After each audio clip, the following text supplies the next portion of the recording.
ബഹുമാനം, കാരുണ്യം, ദയ. നമ്മൾ ആരെയാ ബഹുമാനിക്കണ്ടേ? ആരെ ബഹുമാനിക്കണ്ടേ?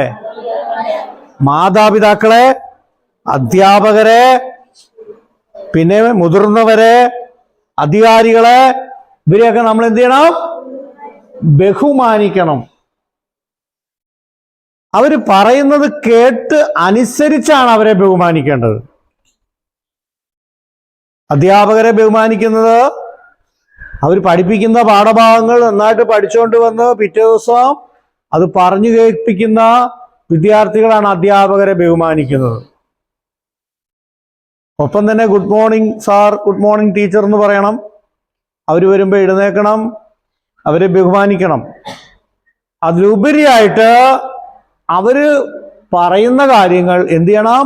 കേൾക്കുകയും പ്രവർത്തിക്കുകയും ചെയ്യുന്നവരാണ് യഥാർത്ഥ ബഹുമാനിക്കുന്നവർ. പിന്നെ എന്താണ്? കാരുണ്യം, ദയ. നമ്മൾ മറ്റുള്ളവരോട് അനുകമ്പയും ദയയും കാരുണ്യവും കാണിക്കണം. നമ്മുടെ വീടിനെ വിട്ടത് ഭിക്ഷക്കാരൊക്കെ വരുമ്പം നമ്മൾ ആരെങ്കിലും പട്ടിയെ അയച്ചു വിടുവോ? നമ്മൾ അവർക്ക് എന്ത് ചെയ്യും? പൈസ കൊടുക്കും അല്ലേ? നമ്മൾ അവരോട് കാണിക്കുന്നത് എന്താണ്? കാരുണ്യമാണ്. അവരോട് കാണിക്കുന്നത് എന്താണ്? പകരം നമ്മൾ മറ്റുള്ളവരോട് എന്ത് ചെയ്യണം? കാരുണ്യം കാണിക്കണം. മറ്റുള്ളവരോട് എന്ത് കാണിക്കണം? ദയ കാണിക്കണം. എന്താ കാണിക്കേണ്ടത്? മോളെ